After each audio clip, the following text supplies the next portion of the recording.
Hello everyone, today I will react a communication experience between me, Pia, Rain, Rose, and Jana. So, let's go!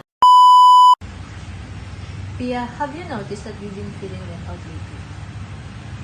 Yes, I feel the same way. I think Rain, Jana, and Rose doesn't want to spend time with us anymore.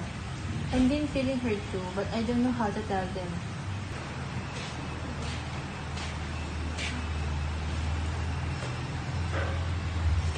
Hey, are you two okay? We've noticed that you have been distant these past few days.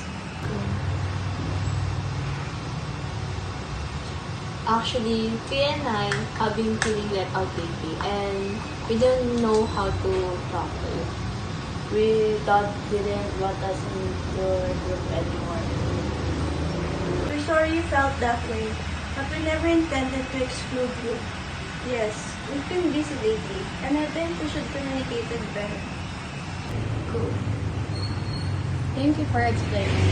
We could have talked about our parents sooner.